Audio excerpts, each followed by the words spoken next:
Amigas y amigos de la red Herbol, tengan ustedes muy buenas tardes. La red de emisoras de Herbol presenta la segunda emisión de este programa de El Ánfora con entrevistas a los candidatos para las elecciones del 17 de agosto de este año 2025. Contamos esta vez con un panel de especialistas que preguntarán a los candidatos sobre economía, medio ambiente, política y sociedad. A ellos también nuestro agradecimiento por su participación. Esta tarde la entrevista será con el candidato a la presidencia por el Partido Demócrata Cristiano, el señor Rodrigo Paz Pereira. Rodrigo Paz Pereira, líder fundador de la organización política Primero la Gente y candidato presidencial por el Partido Demócrata Cristiano. Es licenciado en Relaciones Internacionales con concentración en Economía. Realizó estudios en Relaciones Internacionales en la American University en Washington, también en la Universidad Católica Boliviana. Estudió en el Colegio Jesuita San Ignacio en La Paz. Debido al exilio por la dictadura en Bolivia y aplicación en Sudamérica del Plan Cóndor, cursó su educación en diferentes unidades educativas en más de 10 países.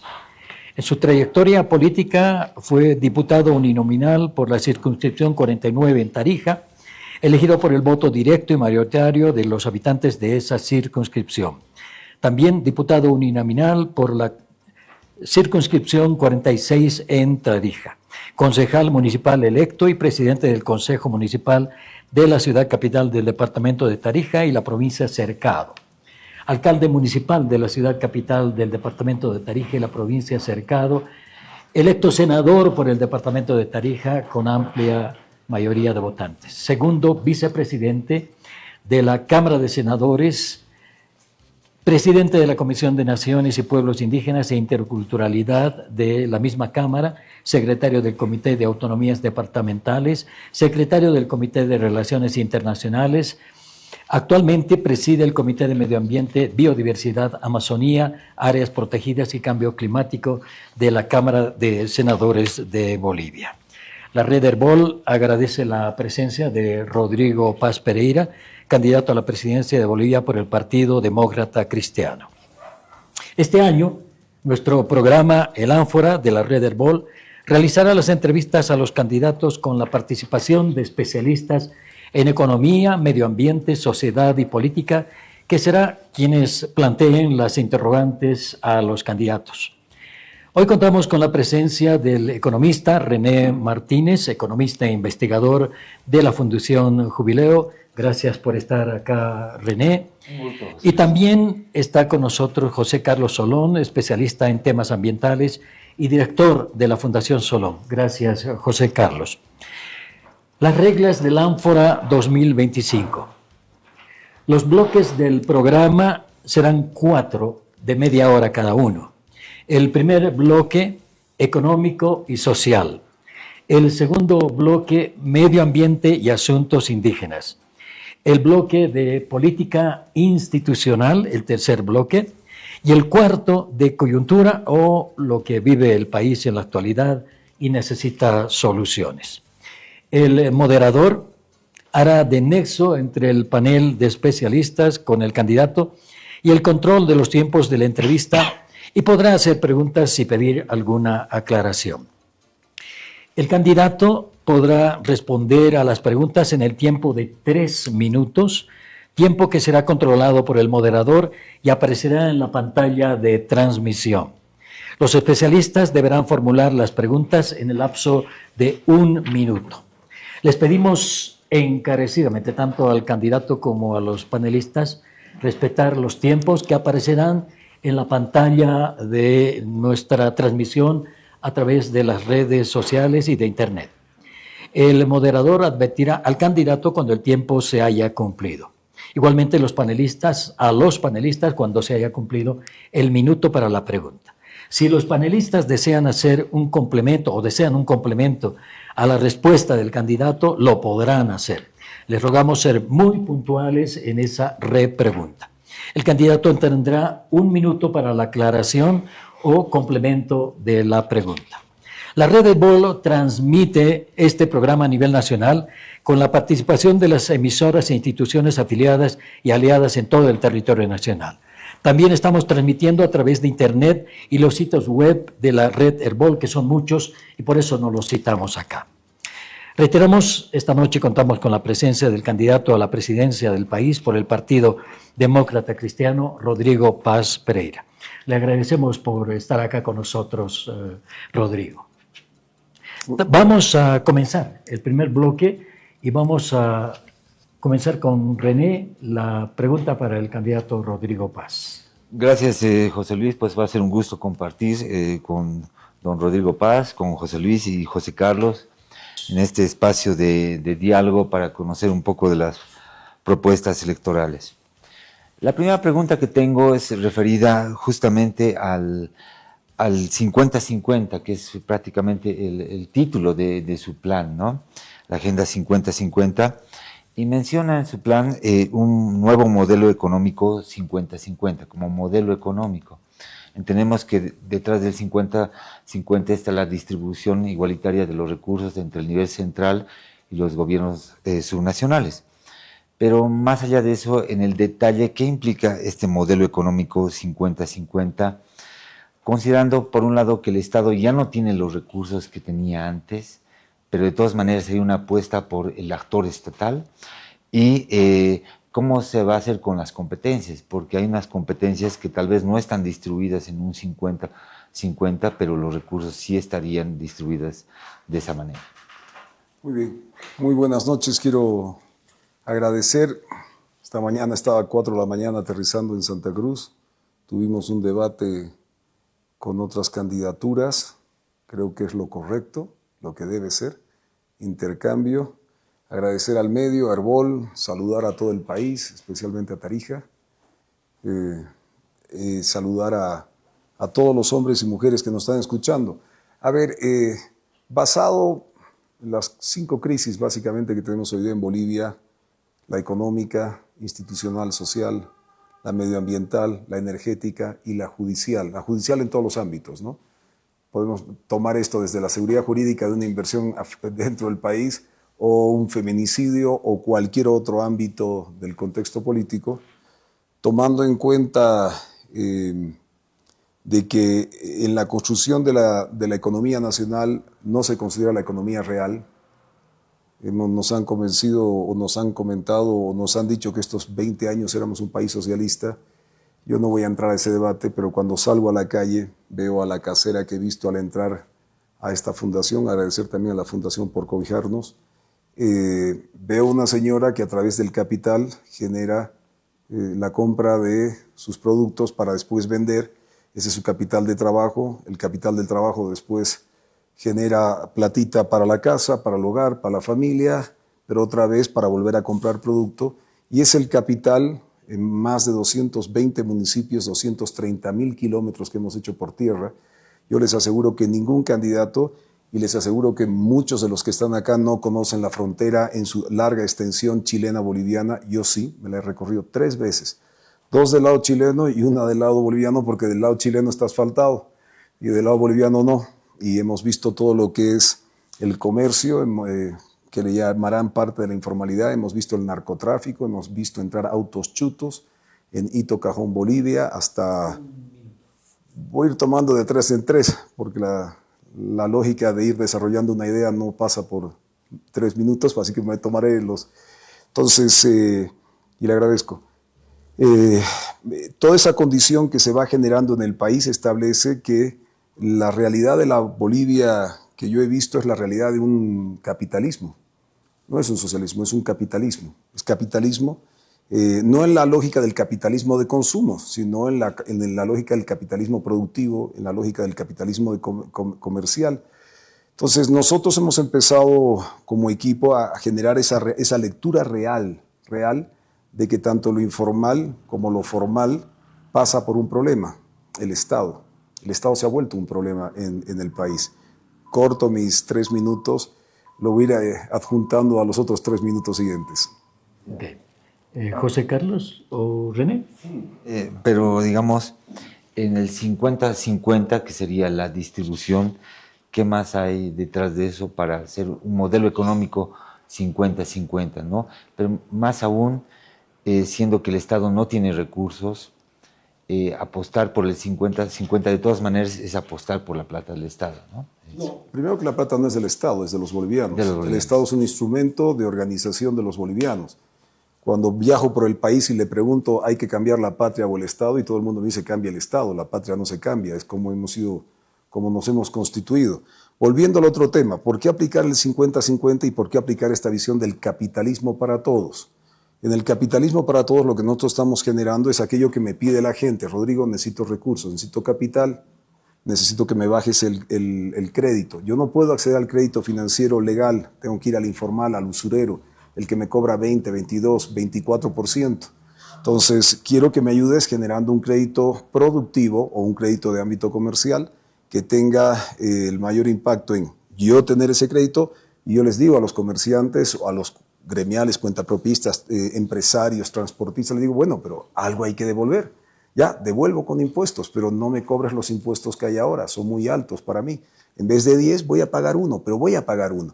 Y permitidme los aranceles. En ese recorrido que te acabo de finalizar, viene una temática fundamental. El Estado no es en sí mismo los recursos, porque esa es la lógica de la mentalidad centralista que nos han aplicado, que el Estado central, el Estado es recursos. No, el 50-50 va a ser no solo para la distribución de responsabilidades en cuanto a recursos, que viene a través de un pacto fiscal, también va a entrar para la educación, también va a entrar para la salud, va a entrar para una serie de decisiones que tú vas a descentralizar y vas a tener en este equilibrio 50-50 con las regiones. Yo soy convencido que el Estado se construye desde las regiones y la economía se construye desde las regiones. Lo que hemos tenido estos 20 años es un Estado concentrador de los recursos, acaparador de los dólares, acaparador de la capacidad de movimiento económico del país, pero además después con el 80% de la ejecución de esos presupuestos y 20% para las regiones. Con una mentalidad solo el Estado es la locomotora y no es la economía de lo formal e informal, que es realmente la de fondo, la del capitalismo para todos, que es con capital que la gente trabaja en la calle. Creo que estamos en el tiempo para no cortar. Faltan 50 segundos.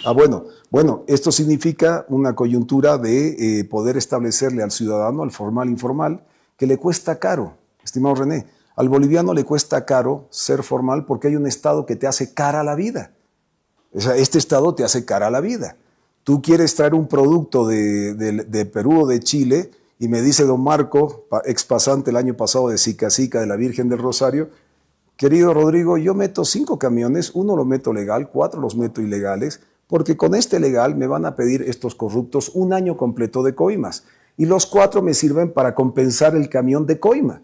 Y eso es la aduana, eso es este Estado tranca. Y me dices, Rodrigo, si tú me das crédito barato para comprar o producir, yo agarro ese crédito. Si me generas un impuesto barato y me generas aranceles baratos, yo me pongo, me formalizo, pero hazme que para mí ser formal sea barato, porque ser formal en Bolivia es caro por culpa de este Estado. José Carlos. Muy buenas noches, un gusto tenerlo y recibirlo aquí en la Casa Museo. Estimado Rodrigo, yo tengo una pregunta porque hemos estado recorriendo las páginas del programa, ¿no? Y la primera tiene que ver igual con parte de lo que es la política 1, la implementación del nuevo modelo económico basado en la redistribución fiscal. En la estrategia número 2 de la política, número 1 de su plan de gobierno, hablan del congelamiento de las actividades de todas las empresas públicas que mantengan déficits operativos. Más allá de la pregunta lógica que podría ser, ¿qué es lo que realmente hablamos cuando decimos congelamiento en específico? La pregunta que quisiera hacer tiene que ver con otro pedazo del plan de gobierno. Cuando ustedes hablan de la reactivación y exploración de hidrocarburos y la utilización de energías renovables. Ahí ustedes hablan de que van a reestructurar yacimientos petrolíferos fiscales bolivianos, yacimientos de litio boliviano y ENDE, ¿no? Y ahí la pregunta para mí es, ¿qué vas a hacer, por ejemplo, con YLB, que tiene una deuda de 887 millones de dólares con el Banco Central de Bolivia y que planteas congelarla, pero al mismo tiempo planteas reestructurarla? ¿Qué es lo que va a pasar con estas empresas estratégicas? Correcto. José Carlos, tú y yo y el resto de los que estamos acá tenemos una deuda con el Banco Central de cerca de 6.000 millones de dólares. Y eso es algo extraordinario. ¿Por qué? Porque hubo un gobierno que dijo que a nombre de los bolivianos vamos a sustituir las importaciones. Oiga, al final de 20 años de gestión, y esto no hablo por generar una mala... Bueno, hay que decir la verdad, se han farreado 60.000 millones de dólares, nos están dejando una deuda externa e interna de 40.000 millones de dólares, y estos últimos 6 años, este gobierno se ha vaciado las reservas internacionales de 15.000 millones. Y para colmo, debemos por empresas que dicen que era para nosotros. ¿Y le debemos a quién? A nuestro Banco Central. Esto es contradictorio. ¿Cómo el boliviano debe a su propio Banco Central? ¿Le puedes dar otra explicación? Esa es la verdad, le debemos. Entonces tú tienes, más que la palabra congelar, yo creo que lo que tenemos que hacer rápidamente es auditar las empresas estatales. Yo no tengo nada contra las empresas estatales, pero tienen que ser rentables.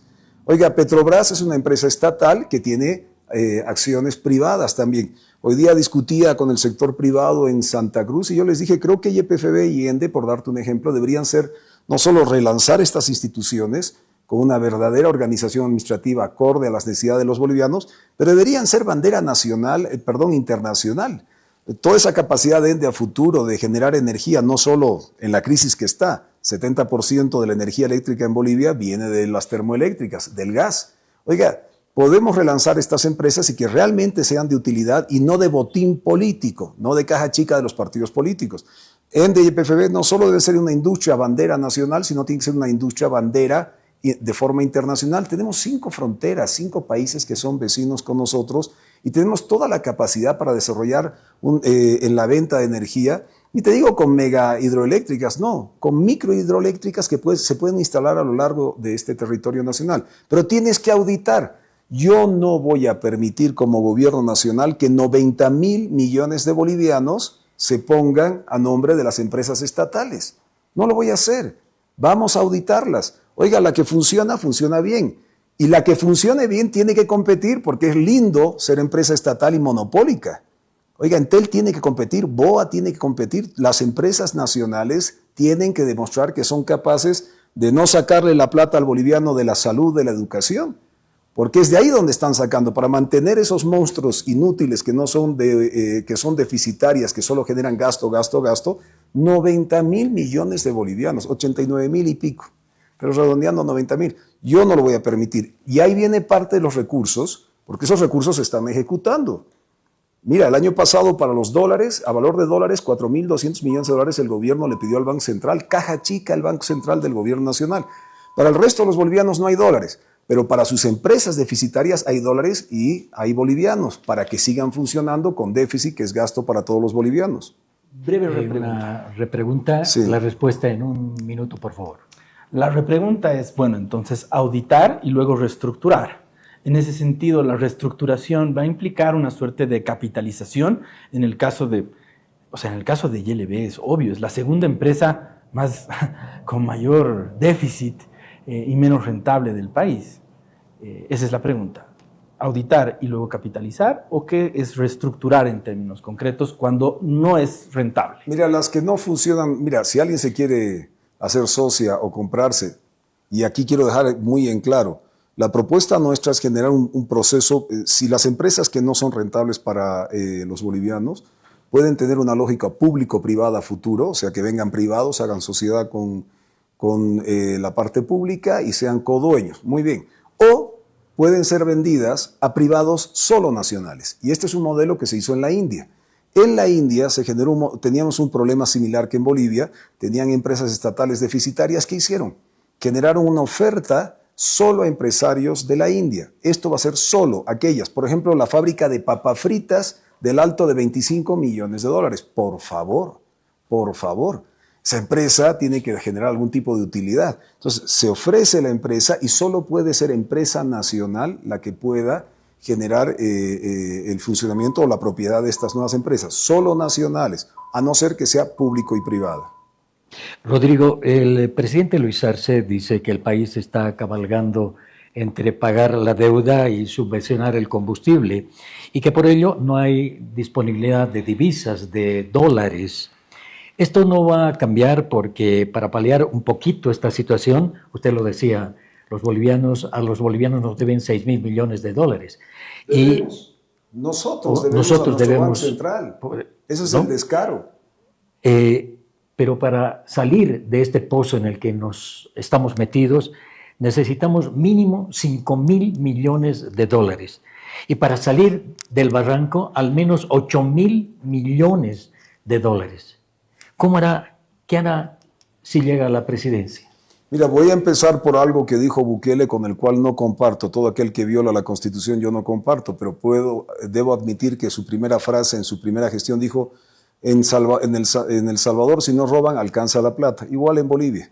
Por ejemplo, de las subvenciones, se calcula que entre 1.400 a 1.500 millones de dólares de los hidrocarburos se va en corrupción y contrabando. Oiga, ¿cómo va a seguir usted poniendo 1.500 millones de dólares si se va? Sabe usted que va en contrabando, sabe usted que se va en corrupción. Corte esos 1.500 millones de dólares que no tienen que ir a ese lugar de corrupción y contrabando. Segundo, en Bolivia tenemos, en la propuesta nuestra, estamos generando un colchón para aquellos que necesitan recursos, porque hay sectores muy golpeados que hasta que se reactive la economía requieren, en el ámbito de la subvención, un colchón. Para eso estamos dejando unos 500 a 600 millones de dólares. Pero los restantes 2.000 millones de los 4.000 que medianamente entre subvención y compra de hidrocarburos se van para esa partida, 2.000 millones, yo voy a hacer la pregunta que se ha hecho en Dubái. Señores, o largamos esos 2.000 millones al exterior para seguir subvencionando los hidrocarburos, o generamos infraestructuras para el país, para conectarse en un sistema de carreteras extraordinario, que 2.000 millones al año es mucha platita. Ya estás hablando que te estás quedando con 2.000 que hoy día estás sufriendo de conseguir para sacar. Pero además, fuera de eso, tenemos, y espero más adelante en lo que nos quede, a sincerar la economía. Tenemos que hablar de cómo vamos a generar el nuevo proceso del cambio del dólar, ¿no es cierto? Segundo, tenemos que hablar sobre cómo vamos a recuperar el Banco Central, que no sea caja chica de cada gobierno de turno de estos últimos 20 años. Tercero, cómo vamos a traer de nuevo, los más de 7.000 millones de dólares que se han ido de Bolivia. El otro día compartía con mi amigo Mario Abdo, compañero de universidad, expresidente del Paraguay, y me decía: Rodrigo, ya no sabemos en Paraguay cómo parar la lluvia de dólares que vienen de Bolivia. Más de 1.000 empresas bolivianas se han ido al Paraguay. Me dicen, los últimos 4 años y medio, 2.500 millones de dólares han salido de Bolivia al sistema financiero paraguayo.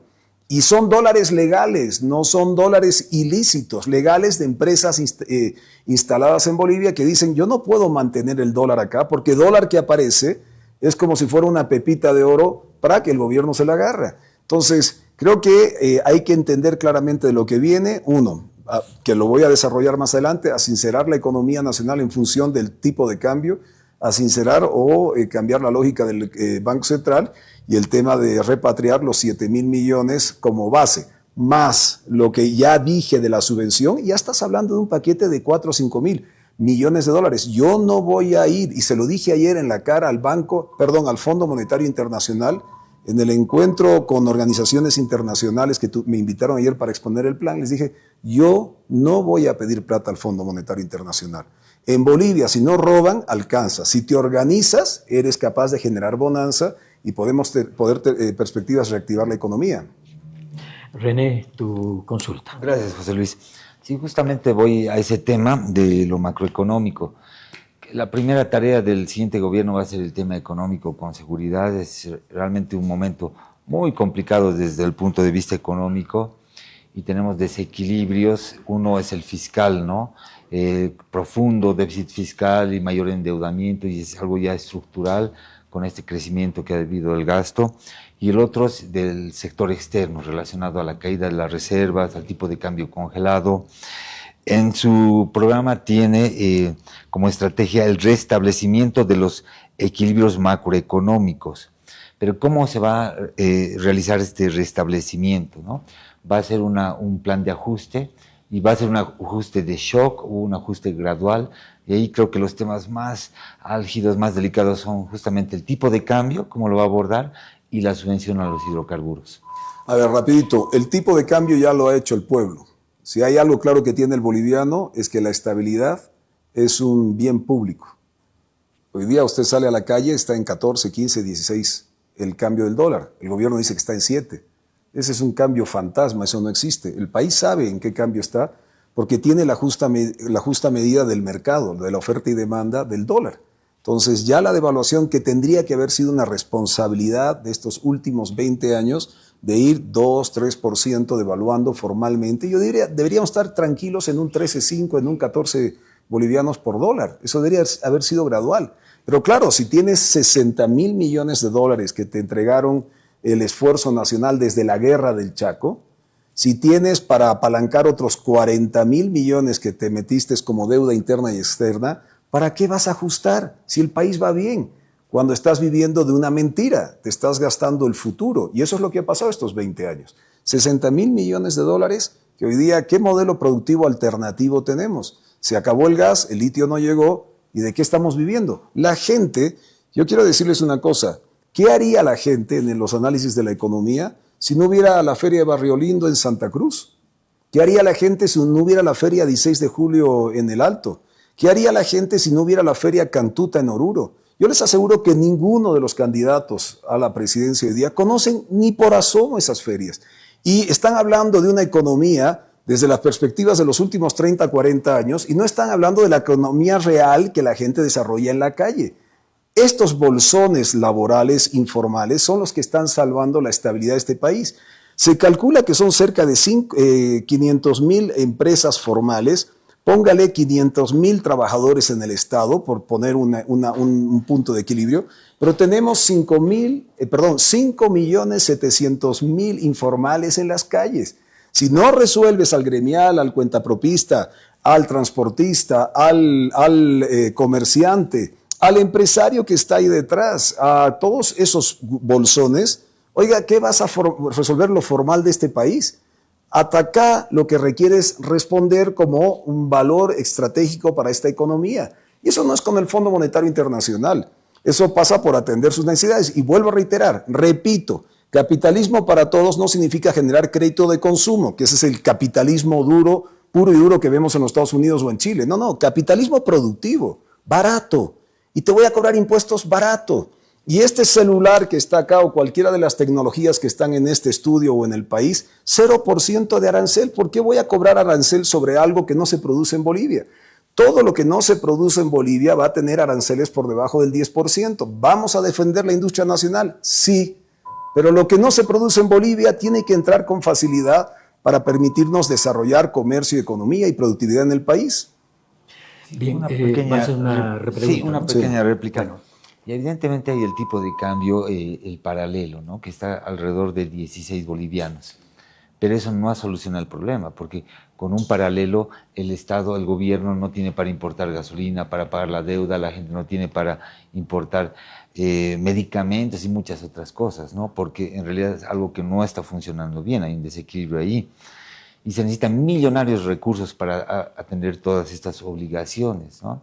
Entonces ahí hay algo por resolver, y no es solamente tal vez flexibilizar, que claro hay que flexibilizar en algún momento, pero para reestructurar el equilibrio necesitamos divisas, necesitamos reservas internacionales, así flexibilicemos y el tipo de cambio paralelo sea el oficial, la gente no va a depositar en el sistema financiero, no va a tener el Banco Central para importar, no hemos solucionado, digamos, el problema. ¿Cómo podría afrontar todo esto? Hoy día hacía una respuesta a una de las preguntas, un empresario justo del Paraguay. Me dijo, Rodrigo, le digo, tienes que volver a Bolivia a invertir. Me llamas cuando el MAS se haya ido, porque mientras estén, el Estado va a ser preponderante en las decisiones de la economía. En Achacachi, en el Año Nuevo Andino, que estuve con los Ponchos Rojos, el primer opositor que está después de 20 años, en la loma, en el cerro famoso donde Felipe Quispe tira un discurso, debajo de esos Ponchos Rojos, ¿qué me dijeron? Todos son comerciantes en su gran medida o agricultores. Rodrigo, no se olvide de la aduana.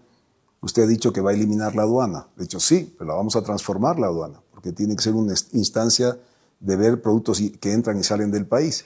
Y el otro día, este miércoles en Cuatro Cañadas, ¿qué me dijeron los productores de oleaginosas, sorgo y soya?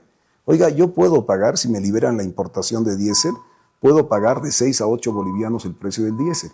O sea, la voluntad para transformar está dada en el pueblo, en la gente.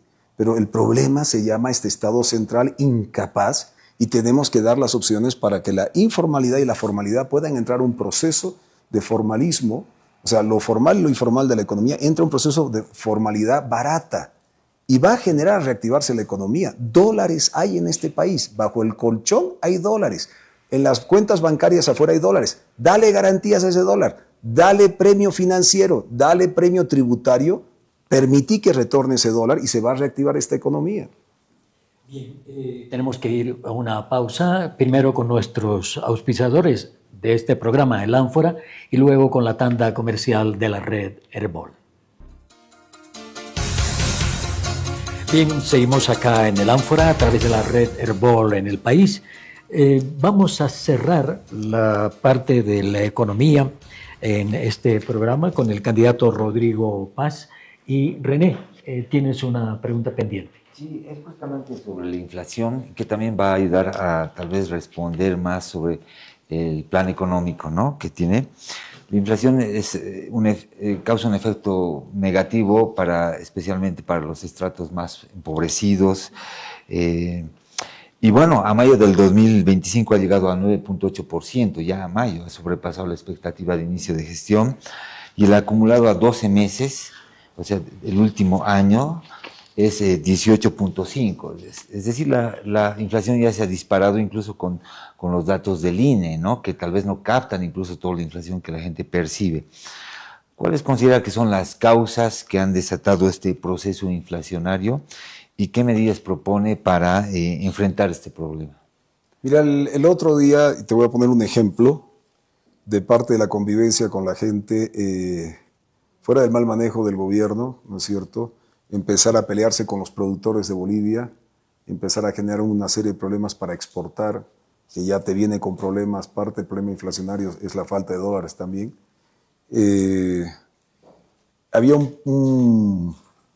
Estábamos arrancando el baile en la 16 de julio, yo bailo 32 años folclore, antes era caporal, ahora soy moreno porque ya las tabas, las rodillas no dan.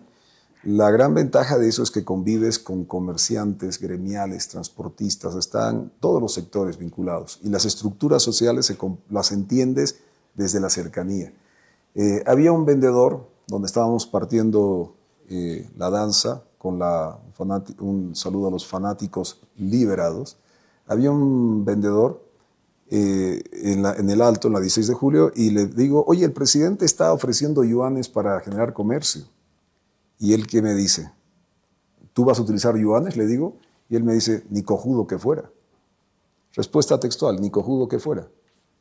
Yo trabajo con bolivianos, pero compro en dólares. Cuando no tengo bolivianos, no tengo dólares, ¿qué hago? Guardo mercadería. Y eso está claro que sube precio. Su mercadería deja de estar en el mercado. Hay otros productos por otras consecuencias en el país. Muy bien. Entonces, pero la tiene clara de cómo debe prevalecer su negocio. Yo creo que al país hay que darle una certidumbre. Tú no puedes ir jugando con lo que los que han estado gobernando y con las medidas que se han dado. Yo vuelvo a decir algo puntual y lo quiero repetir. El tema del sinceramiento del tipo de cambio es fundamental para darle certidumbre al país. Y yo no lo quiero fijo, lo quiero entre bandas, para tener una suerte de control en el cambio del dólar. También creo que hay que generar un fondo que nos sirva para estabilización del tipo de cambio. Eso también nos va a dar una tranquilidad, nos va a dar una certidumbre, una expectativa. A su vez, el Banco Central, que antes me olvidé de comentarte eso, no puede ser la caja chica del gobierno, tiene que tener gente de primera que defienda las políticas monetarias, que no dependa de qué le pasa a la política fiscal, y donde en este país gastamos más de lo que producimos. Entonces, el primer inflacionario de esta economía es el gobierno nacional, es el gobierno central, está claro. Entonces, tenemos que cortar el proceso de gasto, más que, el déficit fiscal. Y lo otro que te comentaba, René, en el tema de implementar un programa temporal de incentivos y repatriación de recursos, capital, ahorro, que se han ido fuera del país. Eso significa incentivos tributarios, financieros. Creo que hay que liberar las exportaciones. Creo que va a ser un impacto, pero en algunos casos negativo, pero tenemos que estabilizar con la verdad la liberación de importaciones. Si bien estamos dejando este colchoncito para la subvención de los más necesitados, pero creo que los precios, tanto en gasolina como diésel, para aquellos necesitados los proteges a través del sistema financiero, con bancarización. pero el resto tienes que aperturar una oferta de productos que el que quiera pagar 8, 9, 12 o 13, como es las mineras de este país, o en el caso de la agropecuaria en el oriente. Culmino con esto. Sí. Hoy día los commodities, tierras raras, commodities, la minería, una serie, están con precios extraordinarios en el mundo. Bolivia no debería tener un problema de dólares. Estamos mejor que nunca vendiendo desde el ámbito minero. Y no hay dólares en Bolivia. Y no es porque falte gas, porque gas no hay. Pero tenemos dólares de la minería que no retornan al país. Está claro porque no estamos generando las garantías y la seguridad jurídica y eso genera un impacto muy duro en la inflación. José Carlos. Estimado Rodrigo, me das un buen pie a las preguntas que tengo, que vienen quizás dos en una. Con ¿no? cariño, ¿no? Con mucho cariño, mucho cariño. Tienen una política en su plan, que es la política 6, protección del medio ambiente y la utilización responsable de recursos hídricos. La estrategia 3, prevención y control de los incendios forestales, muy interesante, que lo vamos a tocar quizás más adelante, pero la que más me llama la atención es la estrategia 4, que dice erradicación de la minería. Un poquitito más adelante en el plan, dicen erradicar la minería en un lugar, pero después dicen promoción de la minería responsable y formalización de las cooperativas en la parte de desarrollo sostenible, equilibrado y de industria minera. Hay una pequeña contradicción ahí, y más aún cuando estábamos revisando los datos de la HAM. No puede decir erradicación de la minería, debe ser minería ilegal, algo así. De la minería ilegal, sí. Y, sin embargo, después dicen que hasta enero del 2024, ¿no?, se tienen 6.604 solicitudes de trámites, que equivalen a 4.773.000 hectáreas. Este es más grande que Tarija, ¿no? ¿Qué quiere decir esto? ¿Qué va a hacer realmente Rodrigo Paz?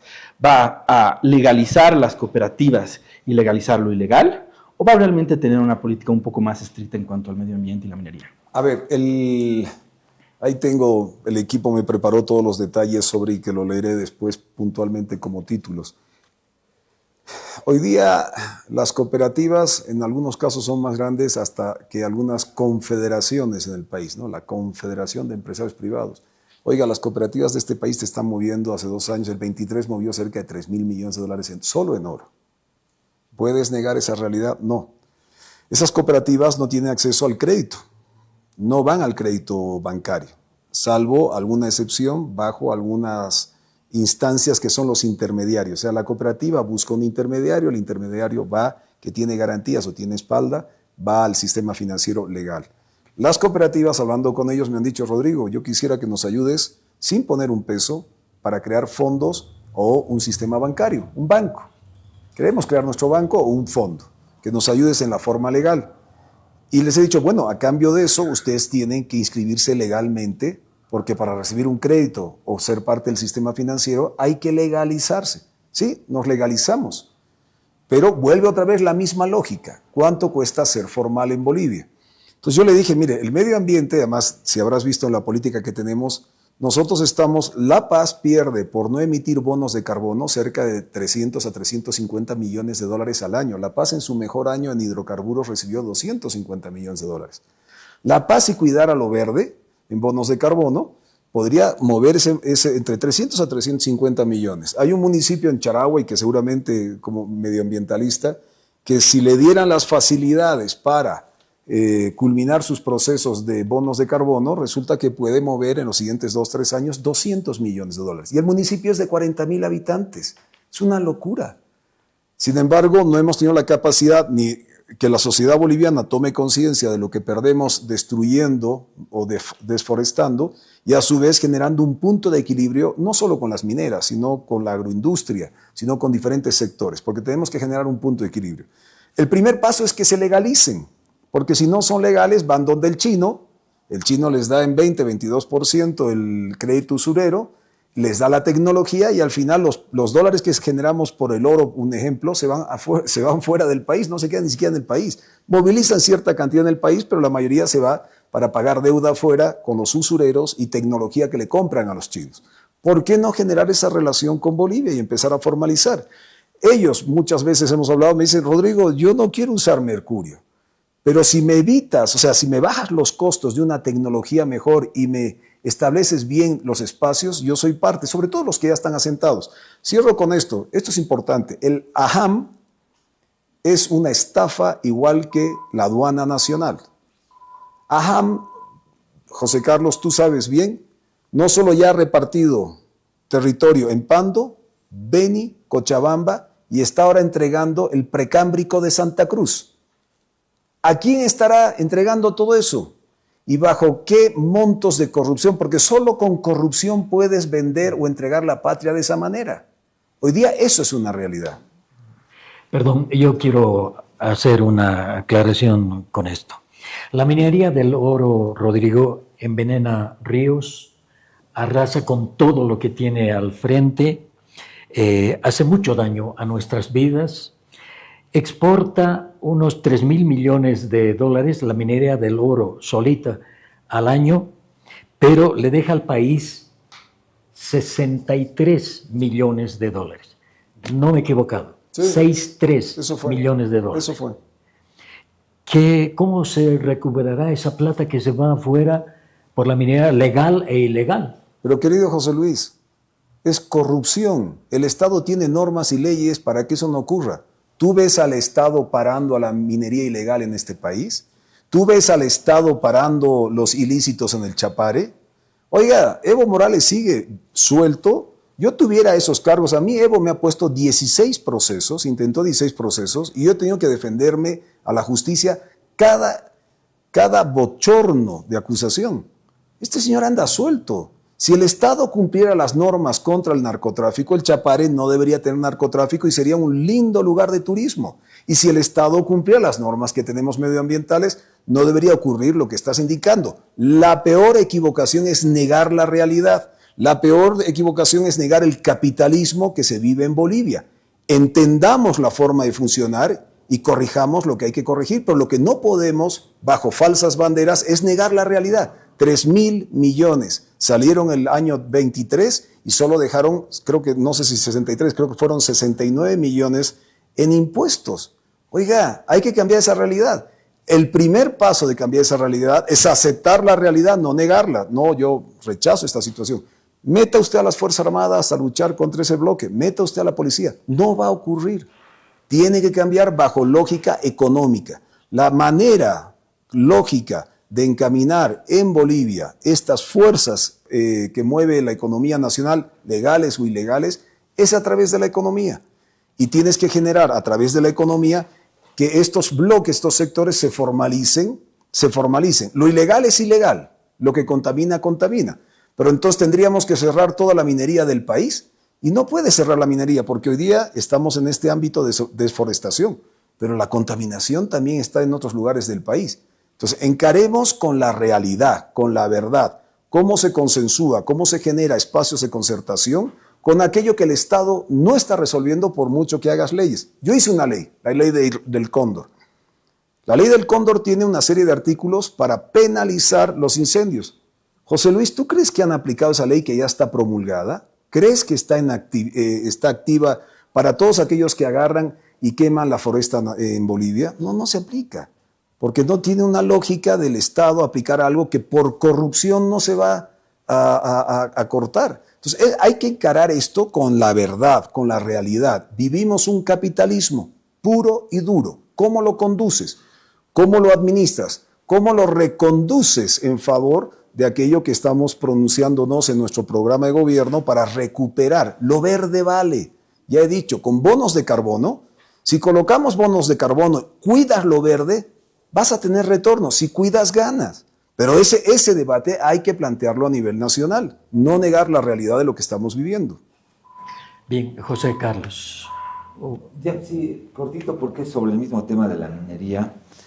Evidentemente la minería ha estado pasando por un buen momento por los precios internacionales y particularmente la minería del oro, ¿no? Ya lo han dicho, son millonarios recursos, pero el aporte al Estado es mínimo, ¿no?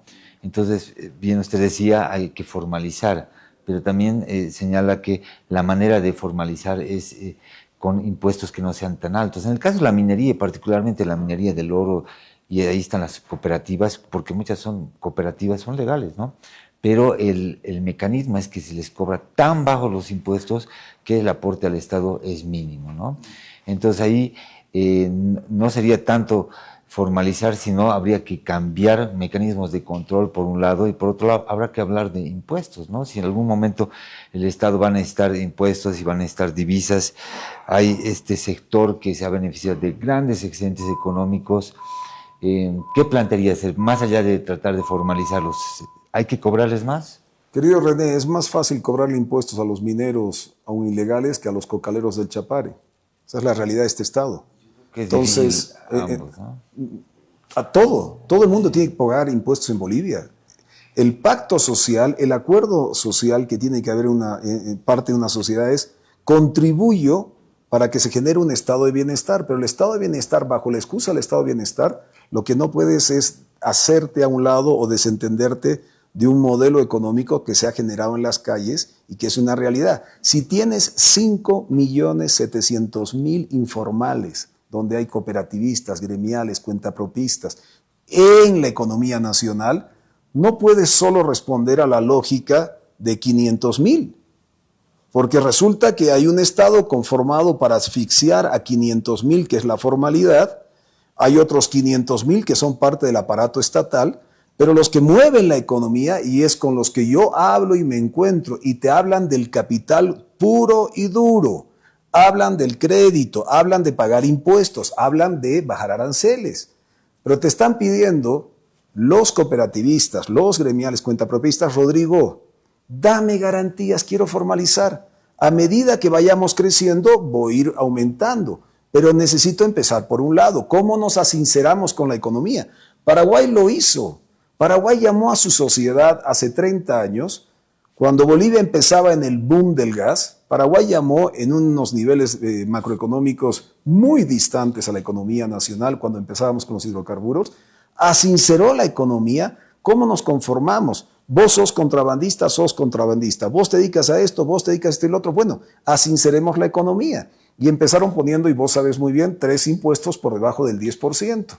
Todo el 10%. Y tú declarabas lo que querías declarar. Y vino un expresidente, para que vean este ejemplo del Paraguay, el señor Carter, vino y declaró que él tenía empresas, antes no pagaban impuestos, vino y declaró, por la información que me dieron, declaró 1.500 millones de dólares de sus empresas, por lo cual pagó 150 millones el 10%. Declaró, se asinceró con el Paraguay y dijo, esto es lo que otros pusieron, otros montos, otras cantidades según el sector. Bueno, en Bolivia tenemos que ya sincerarnos, tenemos que volver a empezar en la valoración de qué tipo de economía tenemos. Yo lo que valoro en la calle es que la gente trabaja con el capital. Es más, en el Alto hay un santo que se llama Santo Capital, el Tata Capital. El capital me da salud, el capital me da educación, el capital me permite moverme, el capital me da mi autochuto, el capital me da techo. ¿Qué me da el Estado? No me da nada, es el capital. Si entendemos eso, nos va a dar un factor de poder de negociación sobre los verdaderos cambios que hay que hacer en la economía nacional. José Carlos, tenías algo pendiente. Sí, volviendo al tema minero, ¿no? Estoy totalmente de acuerdo, ¿no? O sea, hay una cantidad ingente de dinero que se está generando, que está saliendo y quizás puede ser muy por el doble que la cifra que nos daba José Luis. O sea, estos 3.000 millones de dólares es lo que legalmente se ha contabilizado. Y legalmente está en otra parte. De estas 6.000 solicitudes, muchas de ellas ya estaban en operación, es decir, el minero pide su cuadrícula y muchas veces empieza directamente a trabajar, sin haber pasado por la asamblea, que es lo que corresponde en el caso de un contrato minero. Hay 19 contratos que se aprobaron en la asamblea que están funcionando. No todos, porque hemos hecho, por ejemplo, un seguimiento satelital, pero sí, una gran cantidad de ellos ya está en operaciones desde hace varios años. Sí. Entonces, el problema tiene que ser, si vamos a legalizarlos y vamos a legalizar a las cooperativas, no vamos a en el fondo tirarnos una bala al pie cuando estamos yendo en contra de justamente todos estos ajustes normativos que hemos venido trabajando en los últimos años, y no nos vamos a tirar justamente en esa facultad que después podemos hablar de los bonos de carbono, pero que en el fondo va a destrozar esa propia posibilidad de generar bonos de carbono. Correcto. A ver, si no encaramos la forma de cómo formalizar, controlar estos aspectos, está claro que lo que hemos hecho hasta ahora no ha sido lo correcto. O sea, no ha dado un efecto. No puede ser que se muevan 3.000 millones de dólares en Bolivia y solo te dejen 63. Algo no está bien. Algo no está bien. El Estado no está bien, es parte de la corrupción y está claro que hay que formalizar sectores. Ellos me han pedido generar un sistema bancario para ellos. Van a poner sus aportes a ese banco. Van a oficializar que trabajan en tal parcela, en tal cuadrícula. O sea, están buscando la voluntad. Ahora, si utilizas una u otra tecnología para el tema de la minería, indistintamente del sector, es otra cosa. Pero de alguna manera tienes que encarar ese problema. Y como lo hemos hecho hasta ahora, no ha sido funcional. O sea, no hemos logrado los objetivos que queríamos. El otro día debatía y me dicen, Rodrigo, ¿qué vas a hacer con los autos chutos? Se iban 150 millones de dólares del tema hidrocarburífero, como parte del costo de los hidrocarburos. Y yo le pregunté a la persona, porque parece que fuera un pecado tener un auto chuto en Bolivia, cuando todo el mundo tiene un auto chuto en Bolivia. La mayoría de esos 5.700.000 informales, hasta los formales, los 500 que son formales, tienen autos chutos. Entonces le he dicho, ¿qué quieres que haga yo con esos autos chutos? Me dice, ¿van a funcionar o no van a funcionar? Claro que van a funcionar. Los vamos a legalizar. Porque negarlo sería un grave error. Porque le dije a la persona, una periodista, dime una cosa, ¿ese boliviano que tiene ese auto chuto es legal o ilegal? Tiene igual carné que vos, tiene una cédula de identidad igual que Rodrigo Paz o cualquier otro. Y lo que te está pidiendo es que el auto chuto que se lo ha comprado en 7.000, 8.000 dólares o 10.000 dólares, se compra chuto porque no se puede comprar un auto nuevo, que si no fuera por los aranceles en este país, podría comprarse un auto chino o japonés en 10.000 dólares y no auto chuto, y comprarse el auto nuevo con los requisitos, con los impuestos, con la placa, con los papeles, pero compra chuto porque no puede comprar legal.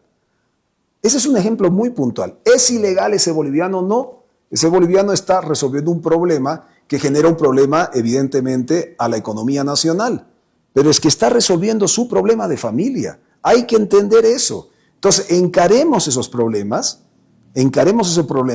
generemos respuestas a esos problemas y nosotros estamos hablando claramente del capitalismo para todos. No es crédito de consumo, no es despilfarro, es de producción, es de comercio. Ese señor que tiene un auto chuto, lo ideal es que en 2, 3 años bote ese auto chuto, lo vendamos como chatarra y se pueda comprar un auto nuevo.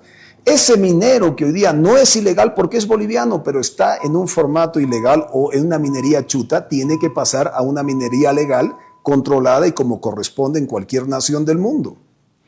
Bien, seguimos con el programa El Ánfora. Estamos con el candidato a la presidencia, Rodrigo Paz Pereira, y estamos en el bloque de Medio Ambiente y Asuntos Indígenas. ¿Tienes todavía una pregunta, José Carlos? Sí, muchas, pero tenemos que medir el tiempo, ¿no? Entonces, mi siguiente pregunta tiene que ver particularmente con el tema de la consulta previa, que está mencionado en el programa. En el programa del PDC hablan claramente de hacer respetar y tener una participación activa y consulta previa a pueblos indígenas. Aquí mi pregunta es, ¿esta consulta previa es la consulta previa que está en la Ley 535 de Minería y Metalurgia? ¿O es qué consulta previa? ¿Cómo entiende usted la consulta previa? Bueno, mira, los equipos que armaron este formato entienden que hay una construcción de esto que le llaman la consulta previa, que en muchos casos ha fracasado. Ha sido un engaño. Ha sido un engaño. Lo que queremos dar a entender es que si no generamos espacios de consenso y evidentemente con una serie de alternativas, hablábamos antes de los bonos de carbono, hay muchos sectores y pasa mucho en Tarija, salvo en Entre Ríos, con el tema de Tariquía, que se han puesto firme y hoy día están con juicios, ¿no es cierto? La inmensa mayoría, en líneas generales, el poder financiero resuelve la consulta. El poder económico resuelve en la mayoría de los casos. Y si no resuelve, en muchos casos hay zonas indígenas originarias del país que el no aceptar la consulta es un formato de negociación. Eterno formato de negociación. Eterno formato de negociación. O sea, aquello que creo que, entiendo, se hizo con una buena voluntad, no está funcionando en el país. No está. Y tenemos que readecuar esta situación. Tenemos que dar unas otras opciones para cómo generar. Dentro de ello, Nosotros estamos, permíteme rápidamente, por ejemplo, líneas básicas que ya son parte del propio ejercicio de la campaña, porque no todo entra en un programa de gobierno, tú sabes que se va adaptando, se va adecuando a series de necesidades y visitas que se hacen en el país, te dicen, apunte esto más, aumente esto más. Sí hay una nueva alianza que se tiene que armar con las TCOs, se tiene que armar una nueva alianza, hay una transición que tenemos que hacer. En la demanda de recursos, por ejemplo, se pierden oportunidades de generación de energía, recursos para los sectores en lugares donde pueden generar energía o pueden colocar bonos de carbono, pero tranquilamente. Tenemos temas como el problema de cómo en sectores, mi viaje de promoción fue en TH, donde abríamos camino de los relocalizados. Yo salgo del Colegio San Ignacio. Nos mandaron a TH y en TH era puros relocalizados de las minas de Potosí y de Oruro. Y cuando estábamos en el desmonte y estábamos a puro hacha, avanzamos a desmonte, a hacha y machete, 9 kilómetros, salían los potosinos. Hoy día en gran medida son parte de los que son llamados, potosinos y orureños son los interculturales, que generan otra lógica de, en principio, qué hacer con esa tierra. Y parte de esa tierra, muchos de ellos ya han avanzado a reservorios forestales. Empezaron en esos ámbitos, vendieron esas tierras fiscales que se las cedieron y fueron a buscar otras tierras. O sea, tenemos que replantearnos claramente que bajo el paraguas de indigenismo originario o tierras, las TCOs, hoy día se está haciendo grandes negociaciones en la venta, en el tráfico de tierra. Repregunta. Volviendo a la consulta previa. En Bolivia tenemos el famoso bloque de constitucionalidad, del cual pues los convenios internacionales forman parte de la Constitución y el artículo 256 de la Constitución establece que si existen acuerdos internacionales más favorables en materia de derechos humanos son aquellos que aplican, ¿no? En este sentido, el convenio 169 de la OIT sobre consulta previa informada y sobre derechos de los pueblos indígenas. Era Chango, pero ¿no? fue aprobado en el gobierno de Jaime Paz. De tu papá, correcto, ¿no? Es la 1182, si no me equivoco. Sí, pero bueno, eso mi ya, memoria, ya no lo tengo mi memoria se va. Pero la pregunta específica es, una cosa es consulta previa como plantea la ley 535, otra es esta consulta previa libre e informada del convenio 169, justamente aprobado por tu papá. ¿Cuál es tu posición frente a este convenio? A diferencia de un candidato que el otro día dijo entre producir y preservar, dijo vamos a producir, yo prefiero preservar. Y preservar significa consensuar, dialogar. O sea, me tienes del lado de la 169. Ahora aprovecho que tenemos todavía unos minutitos en el bloque, antes de que terminemos el eje, es la pregunta sobre los bonos de carbono, sobre los mercados de carbono. ¿A cuánto están haciendo las estimaciones del precio de la tonelada de CO2 en su equipo técnico, tomando en cuenta que me parecen un poco infladas las cifras y que hasta donde yo tengo entendido, la tonelada a nivel internacional, después de grandes escándalos, está alrededor de $4? Sí, la verdad que en los últimos años ha habido un golpe en ello, porque en su momento estaban a cerca de 12, 14, hasta 15, y el cálculo era que en los siguientes 25 años tuviéramos un movimiento por todas las regiones del país. Yo soy, y lo digo no por yo, Rodrigo, sino junto a hombres y mujeres que son del sur del país, hemos creado un reservorio nacional que es, invito a la gente que lo vea, es el segundo parque más grande del continente de cactus. Y se llama El Cardón, lo tenemos en Tarija, que es frontera con Chuquisaca, Potosí, dentro de Tarija hasta la Argentina. Bueno, eso es un tipo de ecosistema, ¿no es cierto? Como tenemos otros ecosistemas en esta parte del país. Cuando hicimos el cálculo estábamos hablando de 12 a 13 y era conservador. Ahora ha bajado, los mejores mercados están entre 5 o 6, pero el cálculo era que en los siguientes 25 años podamos mover cerca de $25.000 millones. Bueno, ponle que es la mitad, 12.50 a $12.500 millones por cuidar. Es una barbaridad. O sea, cuando el mejor año del gas nos dio cerca de 6.000, el mejor año, creo que fueron 5 y pico, imagínate en los siguientes 20, 25 años solo por preservar. Y tú sabes bien, José Carlos, que esto va al alza. A diferencia de otros, lo verde va al alza. Estamos estamos exterminando, estamos deforestando el mundo y Bolivia tiene unos ecosistemas extraordinarios. A medida que vayamos preservando va a tener mayor valor a futuro. Entonces, el cálculo fue 25 años, cerca de 25.000 millones. Pero ponte que ese cálculo haya fallado por el cambio hoy día y los problemas que han habido con bonos de carbono, ponle la mitad, 12.500 millones de dólares por cuidar, me parece una oferta extraordinaria. Bien, tenemos que ir a una pausa. Aquí concluimos el bloque Medio Ambiente y Asuntos Indígenas y vamos a volver con el bloque Política Institucional. Nuestros auspiciadores. Bien, volvemos con nuestro programa El Ánfora, este 27 de junio del 2025, con la presencia del candidato presidencial Rodrigo Paz por el Partido Demócrata Cristiano. Vamos a entrar al bloque político institucional. Comenzamos con René, con la pregunta que tiene para el candidato. Gracias, José Luis.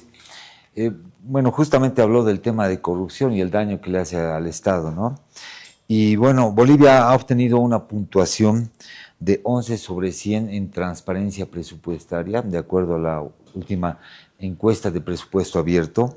Y las últimas semanas nos hemos enterado de que en un ranking sobre corrupción también hemos llegado a ser los últimos en la región, o sea, con la peor calificación, y en el mundo los antepenúltimos, solamente adelante de Congo, ¿no? Entonces realmente estamos mal en tema de corrupción, de institucionalidad.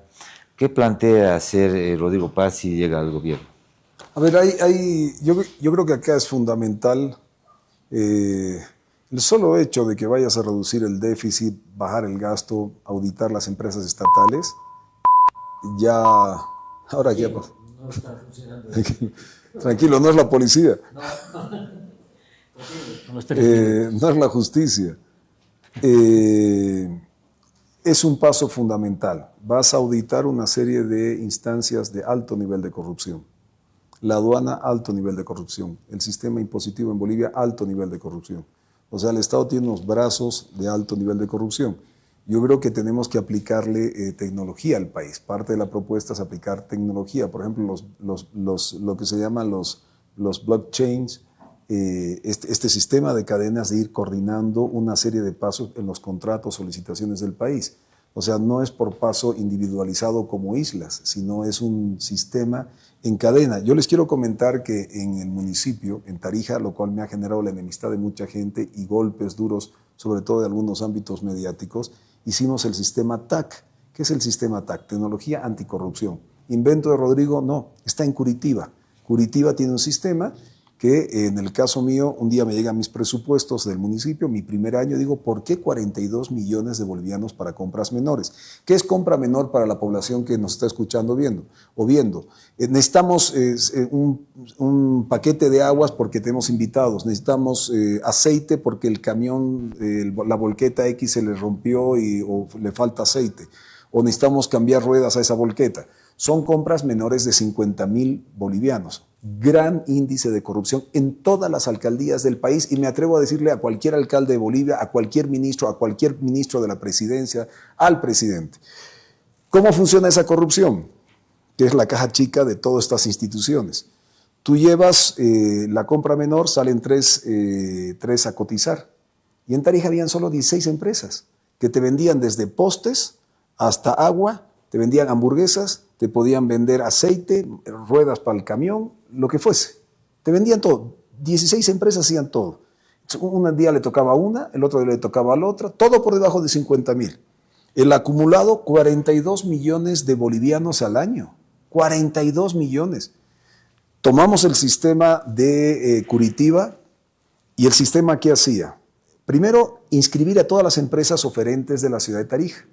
Pasamos de 16 empresas a 950 empresas, todas inscritas, todas en tiempo real, todos pueden ver qué licitación o qué compra o qué oferta ha ganado la empresa, nada de compras por detrás. Pero en el sistema que tenías, es un sistema que en 5 días tú llamabas a las empresas que te vendían aceite de camión, se presentaban 50 empresas. Cada una de ellos, el sistema computarizado, les mandaba un número. Vos eras el 550, vos el 300 y pico, vos el 600. A la suerte, a la lotería tu número. En el sistema te permitía que la empresa se presentara para ofrecer esos aceites que estamos hablando. En 3 días se presentaban todas las empresas, al cuarto día salía un ganador. No lo elegía el funcionario público. Si tú inscribías todos los datos correctos del producto que ofrecías, digamos en este caso el aceite, la computadora definía por 1 centavo quién era el más barato. ¿Quién era el más barato? Y si había empate, por casualidad, por 1 centavo se ganaban estas compras, había un desempate. Y el responsable del sistema en la alcaldía, el funcionario, si el que ganaba era 530, al otro lado el número era el 1500. Nunca sabía qué empresa era la que ofrecía y ganaba. Sí. En 5 años, ni un solo caso de denuncia de corrupción. Pasamos de 42 millones de bolivianos año a 20, 19 o 21 millones en compras menores. Más del 50%.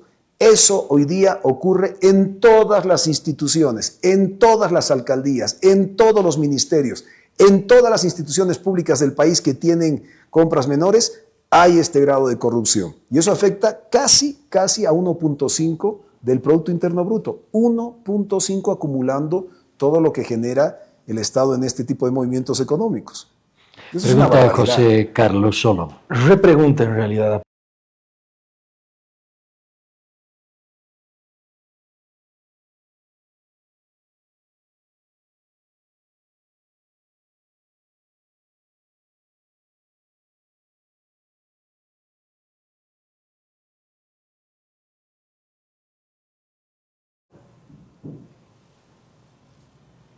Esperamos, no hay problema. Ahora sí, volvemos y perdón por la interrupción. Tu pregunta, José Carlos. La repregunta. Rodrigo Paz, muy buena gestión en Tarija, bajó las compras menores al 50%, sin embargo no es la realidad de todos los municipios. 20 por año me significó generar 10 unidades educativas, quiero que alguien me compita haber hecho 10 unidades educativas, 9 hospitales y toda una serie de infraestructuras de la ciudad, solo rescatando de compras menores. Después cortamos en otros rubros y teníamos un paquete de 50 a 60 millones de bolivianos, extras por año. Ahora, mucha gente se enojó conmigo, ¿no? Porque muchas familias estaban detrás de eso. Sí. Muy interesante, pero la pregunta... No, vamos a la pregunta, no entremos en el diálogo, por favor. Perdón. La pregunta en términos concretos. A sabiendas de que existe toda esta corrupción en todo el país, no de la nada tiembla un poco el 50-50, sabiendo de que en el fondo también es pensar un poco en dejar de tener el Estado tranca y pasarle recursos y mayor cantidad de recursos. No vamos a generar mayores mecanismos de corrupción si es que sacamos un poco este Estado que al final evita que muchas de estas alcaldías hagan justamente este tipo de matufias. No, porque van con la aplicación de por medio. Por eso decía, parte del ejemplo de la aplicación de la tecnología, José Carlos, es aplicar estos procesos administrativos. La corrupción, igual que el pecado, es bastante difícil eliminarla, ponerla en punto cero. Pero sí puedes reducir a un 60-70% de la corrupción nacional, lo cual te van a dar unos recursos excedentes para la economía nacional extraordinarios. Entonces, lo que tú estás haciendo primero es poner los recursos en las regiones. Porque es un parlamento organizado para 2/3. No es un parlamento organizado para consensuar, acordar. Fracaso absoluto. El edificio está lindo, mal ubicado, pero no es incapaz ese espacio de consensuar y acordar. El 50-50 que ustedes están analizando es también de los acuerdos que vamos a tener. Si te entrego recursos, tú Santa Cruz, si te entrego capacidades profundizando autonomía, lo que pido a vos cruceño o vos paseño o de cualquier departamento, que a tus diputados senadores del partido X o Y, cuando vengan a la ciudad de La Paz, al Parlamento, con el presidente Paz, tienen que acordar una serie de reformas, de normas que no permiten que aunque te envíe el recurso, tal el ejemplo que dije antes de la planta de tratamiento, tenga que venir un alcalde a pedir permiso para ejecutar con sus recursos en su ciudad. La planta de tratamiento, ese fue mi problema. Entonces, te voy a entregar recursos, te voy a entregar potestades autonómicas, pero necesitamos reformar normas y leyes que durante 20 años ha construido el masismo para que, aun entregando recursos bajo la excusa de la autonomía y bajo la Constitución, sigas o tengas que obligatoriamente venir al centralismo a pedir permiso. Eso se va a cambiar, te entrego 50-50, pero dile a tu senador, a tu diputado, que cuando venga la paz, coordine con el presidente Paz para cambiar normas que permitan viabilizar la ejecución de esos recursos económicos en tus regiones, en salud, educación, infraestructuras, y no venir a pedir permiso a la paz. No por la paz, que tanto la quiero, sino al Estado central. José Carlos, tu pregunta. El tema de la Constitución, ya que lo has abierto, quisiera aprovechar de saber, una primera reforma es la de la reelección, ¿no? Queda claro en tu propuesta, así también como en otras. No obstante, yo quisiera saber qué otras medidas, qué otros aspectos de la Constitución piensas modificar en 5 años de gobierno, si es que un gobierno de transición que se viene va a durar 5 años. Yo no tengo problema que el gobierno sea de transición. Creo que tiene que ser de transición. 20 años de esta forma de gobernar está cerrando un ciclo político, pero no cerrando un ciclo económico, que creo que es fundamental. El ciclo político se está cerrando, pero no el ciclo económico. Entonces al político se le va a dar una alternativa el 17 de agosto, pero al económico hay que generar una serie de reformas que tú, René, tenías una preocupación en varios de esos aspectos. Pero abriendo la Constitución, yo soy de la idea, zapatero a tus zapatos. La oferta clara al país es que Rodrigo Paz quiere abrir la Constitución porque la primera reforma va a ser no reelección. Bajo esa garantía de un presidencialismo en Bolivia, que controla instituciones y normas en función de sus reelecciones o del control político, estoy dando una primera señal de que esa no va a ser mi voluntad política. Mi voluntad política es transformar la Constitución, transformar la economía, transformar la institucionalidad, revertir la crisis económica, revertir la crisis social e institucional, revertir la crisis medioambiental, revertir la crisis energética, revertir de fondo lo que tenemos, porque sin ello no vamos a poder ser viables, una crisis judicial extraordinaria. Entonces, ahí vamos a conformar un grupo, yo voy a solicitar y doy un nombre que repito. He hablado con él varias veces, pero no le he consultado, pero lo vengo lanzando en cada medio que puedo. Al señor Belcé le voy a pedir, si él no va a participar de la política nacional, que sea la cabeza de una comisión de reforma. Una comisión que no solo vea la Constitución, sino vea el sistema judicial y los artículos necesarios para liberar una economía que ya es en sí mismo liberada en las calles. Liberar una serie de normativas. La Constitución tiene cosas muy buenas, pero tiene otras que son trampa, que bajo un discurso ideológico no hace caso a lo cotidiano de los bolivianos en la calle y su forma de sobrevivir. Esos 5.700.000 informales, repito, gremiales, cuentapropistas, el transportista que me está escuchando hoy día en el taxitrufi, en el trufi, en el minibús, saben de lo que estoy hablando. Saben que esa Constitución, si bien tiene cosas importantes que reflejan la condición o la diversidad de la patria, también no son útiles para las necesidades o el ejercicio económico o el ejercicio laboral o este capitalismo que están generando, no de consumo, sino de sobrevivencia, el cual nosotros queremos transformar en productivo. Entonces, esos cambios, José Carlos, va a haber una comisión rápida y con garantías, porque en Bolivia el que quiere reformar en contra de los intereses políticos es judicializado. Entonces al señor Belcé y a esa comisión con cooperación, eso dije ayer en la cooperación internacional, lo primero que les pido no es ayuda, sino a sus mejores hombres y mujeres que tengan en sus países o en los organismos multilaterales o en la cooperación bilateral, que nos ayuden en la reforma de la justicia en Bolivia. Sin eso no vamos a ser viables. Bien, ¿tienes una pregunta? Sí, justamente, bueno, en el diálogo salió varias veces el tema de formalizar, ¿no? Hay que formalizar la economía, hay que formalizar el país. Y en su propuesta plantea implementar un régimen transitorio de formalización bajo un esquema de 3 años, ¿no? Sería como un periodo de gracia.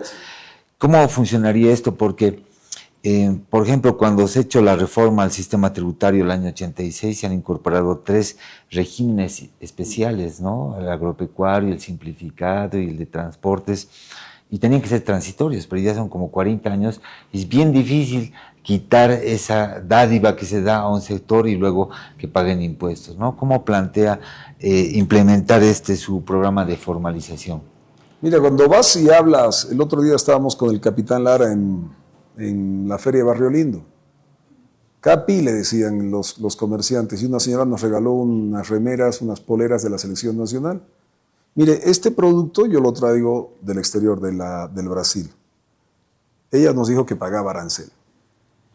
Sabrá Dios si es verdad o no, pero tengo que creer en ella. Pero lo que nos dijo claramente es que ella no tiene crédito formal. Y ya tiene una empresa que genera remeras, casacas, como le dicen en Santa Cruz. No tiene crédito. No tiene crédito. Y cuando hablábamos con ella, si te doy crédito para producir barato, me dijo, sí, pero yo tengo un problema. Es que me vas a empezar a cobrar intereses como me cobran los usureros y en lo que estoy recuperando para el tema capital de trabajo ya me están cobrando. Entonces me ha dicho, dame un margen. Entonces salió en la propuesta, en la iniciativa, que sean 3 años. Está claro que eso tiene una lógica flexible. Pero lo que sí es, para mí, no tengo duda, es que no tengo duda, y quiero que la gente que me está escuchando o nos está viendo por los medios, es que no tengo duda que capitalismo para todo no es ese mensaje negativo en el sentido de consumo. Vuelvo a reiterar, voy a sacar platita para consumir, para farrear. No, eso será lo que tú quieras gastar de tus recursos. Es para producir, es para producir, es para generar comercio. Por mí Bolivia sería una zona franca, toda Bolivia, salvo y proteger aquellos espacios productivos del país. Pero todo lo demás que no producimos en Bolivia, hasta que se vaya a producir por generarle un crédito a aquella persona que quiera entrar en una industria X o Z, oiga, debería entrar sin aranceles en este país, arancel mínimo. Entonces, a tu pregunta, lo que queremos es unificar un solo impuesto. Un solo impuesto. No va a ser fácil. No va a ser fácil. Es como romper el Estado tranca, el Estado centralista. La gente dice, no se puede hacer eso. No es que no se pueda, es que no se ha intentado. Y nosotros lo vamos a intentar. Unificar un solo impuesto y según ciertos temas, pero tener un criterio medio, entre 6 o 7, en el tema arancelario. E intentar que esté casi unificado. En algunos aspectos va a estar unificado con tu impuesto. En ciertos productos. Entonces le vas a dar un crédito productivo barato a la persona, al que quiere empezar. Le vas a dar un impuesto que no puede decir que no es pagable, y le vas a dar un arancel para importar tecnología bajo. Oiga, te estoy dando todo lo que necesitas para empezar a formalizarte. En el desarrollo de la economía, como toda sociedad en los siguientes 10, 15, 20, 30 años, la sociedad empieza a exigir necesidades como salud, educación, una serie de cosas, y empieza a acordar nuevos formatos impositivos o arancelarios. Pero tenemos que empezar ahora de lo mínimo. Si queremos incorporar esos 5.700.000, no podemos seguir con este modelo que solo asfixia a los formales. Si atendemos a estos informales 5 millones, vamos a darle una mano a los formales, porque también a ellos les vamos a bajar el tema impositivo. Va a ser parejo para todos, aranceles, impuestos y el tema crediticio. Bien, terminamos este bloque, vamos a los avisos, estamos en el programa El Ánfora de la red Herbol. Tenemos que agradecer a las emisoras que están en este momento transmitiendo este encuentro con el candidato Rodrigo Paz por el Partido Demócrata Cristiano. Enseguida retornamos. Bien, retornamos con el Ánfora de la red Herbol, como decía el aviso. Y aquí estamos con el candidato a la presidencia, Rodrigo Paz, por el Partido Demócrata Cristiano. Este bloque es el bloque de coyuntura. Vamos a hacer énfasis en educación y salud. Ahora sí, Rodrigo. Tarija. ¿Perdón? Radio Tarija. Está también en Tarija. Y Yo, a través de las redes sociales. La radio que comunicaba a Méndez y Avilés, sí, cuando yo fui la primera vez diputado, yo les agradezco siempre, y era la única manera de comunicar a las comunidades de que estábamos llegando. Un minutito tenía todo, 2 minutitos, a las 6 de la mañana, era un minutito corriendo, decía qué hice el día anterior y después un minutito dónde estaba yendo a visitar. Solo tenía 2 minutos cada mañana a las 6 de la mañana. Lo que quería decir es, algo que me olvidaba, y esto es para todo el país, especialmente para el occidente. La reforma agraria le hizo un daño tremendo al occidente. Hoy día los chicos, y hablo con muchos de ellos, Oruro, Potosí, La Paz, parte altiplánica, salen de las comunidades, se quieren formar, quieren entrar a un tema de ser médico, pero les exigen volver a la comunidad para tomar decisiones en la comunidad, que me parece perfecto. Pero después entran una suerte de chantaje, porque cuando quieren producir en sus comunidades, dicen, no, esto es tierra comunitaria, que las alquilan y en algunos casos las venden. No pueden generar producción. Es más caro producir en Santa Cruz que producir en el occidente. Es más caro por la calidad de tierra. Y me dijeron, Rodrigo, por favor, te solicitamos, yo no me quiero ir a Santa Cruz a trabajar, no es que en Santa Cruz la pasen mal. En Santa Cruz pueden comprar, el otro día estando en Cuatro Cañadas, la inmensa mayoría de los de Cuatro Cañadas es gente que venía de Potosí, de Oruro, de otros lugares, que ya son de lugares, son unos cruceños más. Bueno, pues, me dice, yo no quiero irme a Cuatro Cañadas o no quiero irme al oriente, me quiero quedar acá. Por favor, te solicitamos que pongas en debate el derecho a la compra, al derecho propietario de la tierra en Occidente, y que lo pongas en un referéndum. Y cada región defina si Oruro quiere o no quiere, si La Paz quiere o no quiere, si Potosí quiere o no quiere. Pero que se ponga en referéndum el derecho a la propiedad, porque dice, yo quiero comprar 10, 15, 20 hectáreas y producir acá, no quiero irme a producir al oriente, porque aquí quiero producir una serie de productos que en el oriente no se dan. ¿Por qué no me dejan producir la tierra acá? Y ahí me dijeron, queremos un referéndum. Y yo lo voy a proponer, porque ya es hora de encarar la realidad de cómo se gestiona la economía en Bolivia. O sea, la economía real, no la economía que nos dijeron que era. La que era se mantiene si se quiere mantener, pero la que tiene que ser o quiere transformarse, hay que darle derechos. Esas nuevas generaciones de bolivianos y bolivianas tienen que tener ese derecho. Bien, pasamos ahora al bloque coyuntura, principalmente con los temas educación y salud. Comenzamos contigo, José Carlos. Sí, un tema muy importante que creo que además lo va a desarrollar quizás mejor René después, pero es un poco esta vinculación entre que ustedes plantean en la estrategia número 4 de la Política 1 de implementación de un sistema educativo de calidad, competitivo, con estándares internacionales. Hablan de la vinculación de la educación con el sector productivo. Esto puede decir muchas cosas, es una afirmación bastante amplia. Quisiera saber exactamente a qué se refieren con la vinculación de la educación con el sector productivo.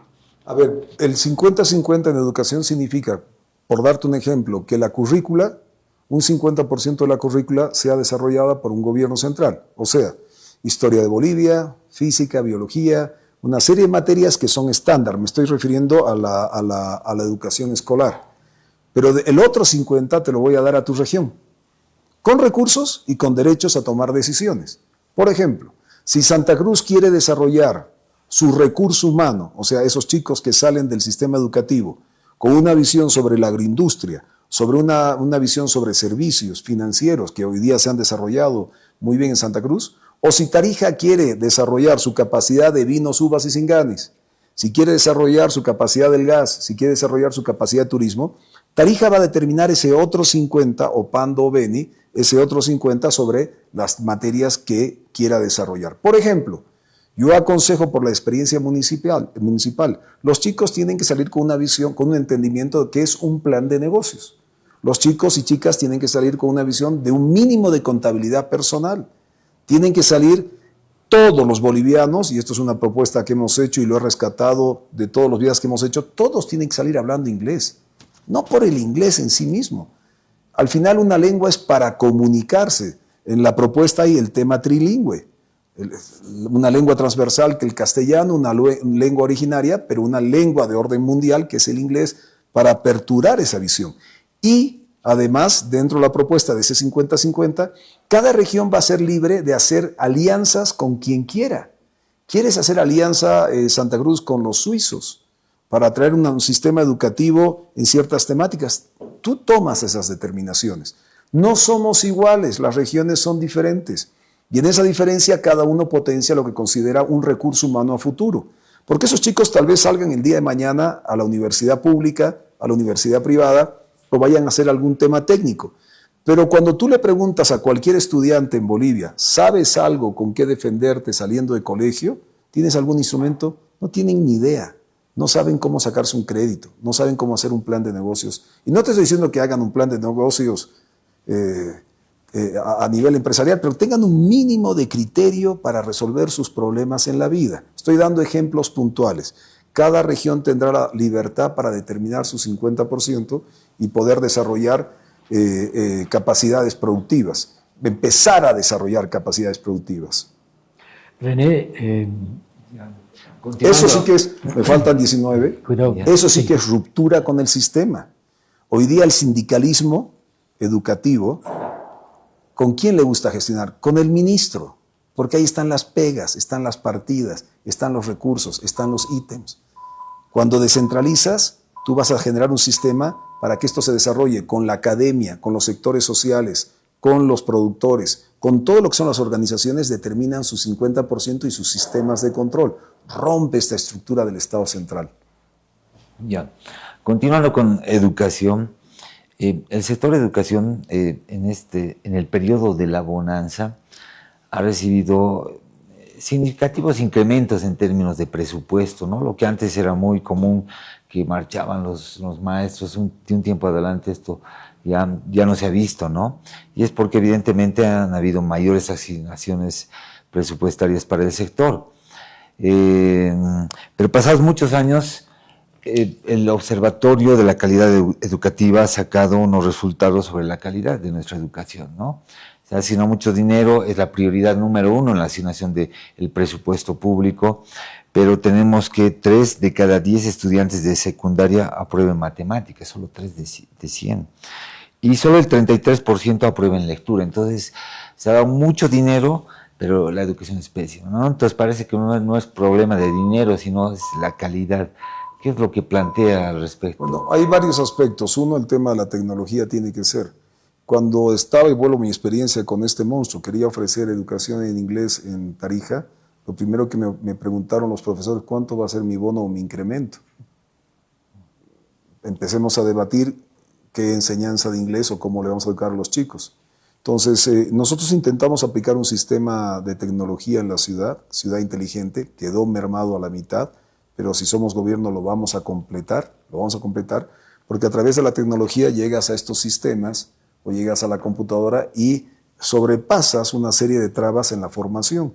Y ahora yo agradezco, Marcelo Claure nos invitó a un evento en Boston y veías los sistemas educativos a través de la tecnología, veías los sistemas de salud a través de la tecnología, veías una serie de sistemas que la tecnología a través del celular o de la computadora te empezaban a generar una serie de soluciones prácticas en tu vida.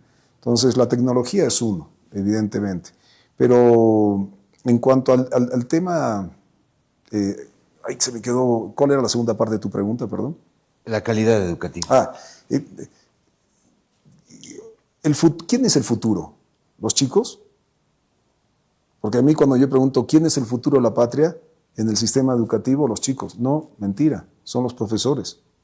Un mal profesor es un mal futuro, porque no va a generar. Y los profesores y los maestros, yo tengo 2 abuelos maestros por parte de madre, vamos a tener que cambiar este sistema entendiendo que tiene que haber un nivel educativo, porque estos chicos son quienes nos van a mantener a nosotros. Estos son los que van a pagar nuestras jubilaciones. Estos son los que van a mantenernos cuando nosotros estemos ya en la tercera edad. Entonces, si no los formas bien con un sistema educativo que cada región potencie sus capacidades 50-50, si no aplicas la tecnología que hoy día tienes, sobre todo la inteligencia artificial, es brutal para desarrollar capacidades. Es brutal, yo estoy experimentando eso con mis hijos. Y no generas un bloque de reforma. La Ciñani fue un fracaso, porque es un fracaso. Hasta ideológicamente es un fracaso, porque ideológicamente tenía una ruta y hoy día tú sales a la Bolivia de hoy, es todo lo contrario a lo que la Ciñani te estaba intentando concebir como la construcción mental, sociológica de los bolivianos. Somos todo lo contrario a lo que quería la Ciñani. O sea, hay que entender la realidad de esta población, de la juventud, y hay que aplicar una reforma. Está claro que hay que aplicar una reforma, pero va a ser en sociedad con las regiones, no desde el Estado central. No va a venir aquí un sindicato a hablar con el presidente y después decirle al profe, ¿Cuántos ítems? Con 10 tantos ítems resolvemos el problema. No, no. Va a ser con las regiones, con las familias, con la academia, con la capacidad de cada una de las regiones de aportar y cómo quieren desarrollar su sistema educativo en cada región. En esto, a ver, si hablamos de los profesores, tenemos que hablar... De las universidades, ¿no? Sí. Del sistema educativo que tienen los profesores, las normales. En las normales, cuando uno ingresa y sale titulado de maestro, tiene su ítem asegurado por el resto de su vida, lo que hace que los profesores sean poco competitivos porque no se someten a pruebas cada año, pruebas serias, ¿no? ¿Qué harán con las normales? ¿Qué hará con ese sistema que se traga a la educación porque hay una deficiente formación de los maestros? Eso es verdad. Con todo eso que se apunta a los maestros médicos, policías y militares, el mayor problema en el caso de nuestra economía son los 90.000 millones que se van, para que vean la dimensión, los 90.000 millones que se van a las empresas estatales. 90.000 millones de bolivianos. O sea, mal que mal, buena o mala educación, hay educación. Mal que mal, buena o mala salud, hay salud, que está muy mal, que es parte de la reforma que también tendremos que hablar. Pero esto se llevan 90.000 millones. Pero tenemos que generar meritocracia para ser servidor público. Una cosa es un cargo electo, eso lo define la población. Otra cosa es el Estado pagando a servidores públicos. Todos somos servidores públicos. Yo no, cuando me dicen, Rodrigo, 20 años he estado en el Estado. Sí, yo trabajo, yo hago mi servicio público y yo trabajo. Y se tiene que entender que esto es un trabajo. Así como el que trabaja en la medicina o es médico, así como el que trabaja desde un ámbito o una fundación. Uno trabaja, hay que entender que para ello tienes que tener una serie de méritos. No es cualquier condición entrar al Estado. Y en eso la carrera del funcionario público se va a dar y va a ser con meritocracia. Porque además la gente lo está exigiendo. Está cansada de mantener, hay muy buenos funcionarios públicos, pero está cansada de mantener un Estado que no le es útil. Vuelvo a reiterar, 5.700.000 informales. No quieren tratar con un Estado corrupto, tranca, todo es pedir plata, todo, te para el policía y te pide plata, vas a sacar un permiso, te piden plata, quieres abrir una empresa y te piden plata, todo. Oiga, esto hay que cambiarlo, no solo que hay que reducirlo, pero hay que cambiarlo. Y el sistema educativo ellos saben que tienen que cambiar esta lógica, porque si no el futuro de la patria está comprometido, porque nuestros recursos humanos son formados por ellos. Y cierro con esto, la inmensa mayoría de los chicos formados hoy día, ¿qué hacen? Se van del país. De los 3.500.000 bolivianos y bolivianas que se han ido en los últimos 20, 22 años, el 55% son menores de 25 años. Mi hija se ha ido de Bolivia, yo que estoy luchando para que se quede, porque en su formación ha venido una empresa del exterior, y no le puedo decir que no, que le paga un mejor salario de lo que puedo. Primero, que no encontraba trabajo acá. Y segundo, que le ha venido una empresa de afuera con este sistema globalizado de contratación y le ha ofrecido un trabajo. Se ha ido al exterior, recién graduada. Oiga, si no cambiamos esto, realmente es muy comprometido nuestro futuro a través de este sistema educativo. Pero en esto, Rodrigo, son más de 200.000 maestros que hay en Bolivia. ¿Qué hacemos con ellos? ¿Cómo cambiamos la educación si hay 200.000 maestros que tienen mala formación? 50-50. Cuando ese 50-50 se aplique, son las regiones que van a empezar a exigir un sistema académico competitivo, porque son sus hijos. Estamos descentralizando las decisiones. Yo tenía que, como alcalde, rogar para ítems, más allá que la central que está cerca de mi casa en el Picacho, en San Lorenzo, está la normal de Canasmoro, está a 2 kilómetros de mi casa. Pero la decisión tiene que pasar también por el compromiso con la sociedad civil, las instituciones de la sociedad civil. Por eso estoy descentralizando esa decisión a las regiones. Las regiones, el padre, la madre, las organizaciones, las instituciones tienen que exigir el nivel y son ellos copartícipes de la exigencia del nivel de formación que tienen que tener los maestros. Estoy seguro que hay departamentos que van a exigir más que otros. Y ahí vamos a ver quiénes quieren realmente fortalecer a sus hijos y al recurso humano de cada departamento. Bien, pasamos al tema salud. De acuerdo. Sobre salud, la historia es un poco distinta a la de educación. La educación recibe mucho dinero y la calidad es el gran problema, ¿no? En cambio, en el sector salud parece que el tema de recursos es un limitante grande. Evidentemente la salud en Bolivia está en crisis y eso se ha notado más aún con la pandemia. Nosotros hemos hecho una investigación en Fundación Jubileo donde hemos podido determinar que para mejorar el sistema de salud en Bolivia se necesita entre 600 a 3.000 millones de dólares año. Entonces hay una brecha realmente bien grande entre lo que quisiéramos hacer y lo que el Estado puede hacer, porque todos sabemos cómo estamos al respecto, estamos con un déficit profundo. En su planteamiento está el tema de implementar, hay equipamiento, construcción, pero los recursos, ¿no? Pero también hay una parte que usted menciona, la implementación de un nuevo modelo de desarrollo de hospitales públicos y privados, ¿no? Entonces, ¿cómo iría esta transformación? ¿Ya? ¿Cómo cambiaría el modelo de salud en Bolivia? Hay un sistema, y que es estudiar el sistema en Colombia. En Colombia se ha establecido un sistema público, evidentemente. Hay un sistema mixto público-privado y hay un sistema privado, donde la gente tiene opción dónde ir a hacerse atender y has generado una suerte de triple competencia. Y los resultados han sido extraordinarios. Has bajado costos, pero además has generado una suerte de centralidad en la compra de productos. O sea, no es que el Estado compra, hace una plataforma sobre cotizaciones de productos médicos. Ustedes saben que hoy día el 70% de los productos que utilizamos en la farmacéutica son importados, pero el otro 30% que se produce en Bolivia son con materia prima importada, o sea, son maquilas. Es muy poco el producto nacional, es muy poco. Entonces, entendiendo esa realidad, la salud, yo vuelvo ahí en el concepto del 50-50. Tenemos poco, es evidente, pero hay que descentralizar. Y vamos a autorizar a cada departamento que vea las mejores opciones. No vamos a centralizar las decisiones. Si en Santa Cruz quieren tomar una decisión de tipo modelo colombiano, privado, el otro público-privado o el otro solo privado, se va a generar esas ofertas para que haya diversidad. Es igual que las AFPs, no hemos hablado de esto, la gestora. La plata que tú te guardas para tu jubilación no puede ser que venga un Estado y te diga se va a hacer a través de la gestora. No, señor, tú defines qué tipo de atención quieres.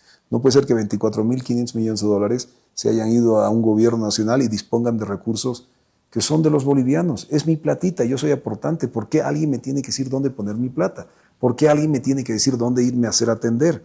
O sea, tienes que generar esa libertad. Ahora, hay un estado de bienestar que respalda a aquel que no puede pagar. Entonces tú tienes que generar, pero lo que tenemos hoy día de salud no puede mantenerse. Y en eso se va a dar una reforma, bajar costos, eso significa esa plataforma que te decía, por ejemplo, en medicamentos. Segundo, está claro que hoy día con el cambio del dólar se ha vuelto caro y hay falta de productos. Una leche para bebé que te varía 100 pesos, hoy día de lo poco que queda te vale 400 bolivianos. Entonces tenemos que actuar sobre estas situaciones, sobre temas puntuales. Es como actuar sobre el arroz, es como actuar sobre el huevo, sobre la carne. Hay ciertos productos que tú tienes que blindar y hay ciertos productos en el tema farmacéutico o de la medicina que hay que blindar y hay tipos de servicios que tenemos que diversificar para bajar los costos. Hoy día atenderse con el Estado es caro y es caro para todos y un mal servicio. Esta rodilla me la iban a operar en 3 meses. Me rompí la rodilla y tuve que ir al privado y me tuve que sacar un crédito. No crédito bancario porque no te dan eso, sino con un amigo le digo, por favor, necesito 35.000 bolivianos para curar esta rodilla, para que me operen, para que me pongan una serie de 2 clavos y una suerte de unificación de ligamento. Entonces, pero eso no puede la gente. Yo he pedido un crédito a un amigo que me lo ha dado, me ha prestado la plata. Pero la inmensa mayoría te dice, oiga, vuelva 3 meses, recién lo veremos ahí. O sea, esto no puede seguir de esa manera. José Carlos, la última pregunta. Ya estamos cerrando. Antes de salir, yo sé que el tema de salud es muy importante, pero lo he escuchado en muchas entrevistas, el tema de la informalidad es algo central. En la entrevista lo has mostrado ampliamente de que es un sector con el que te interesa generar ciertos consensos, ciertos puntos de encuentro, apoyar de cierta forma la informalidad, pero sin formalizándola, ¿no? Sin embargo, hay un sector informal, ilegal, que es muy peligroso, el narcotráfico. Así como tú has caminado entre Ito Cajón y me imagino San Pedro de Quemes o hasta un poco más al norte, a mí me ha pasado lo mismo. Y hace poco, o México Chico, pero así como has pasado, digamos, ¿no? Por el desierto del Siloli, por ejemplo, ¿no?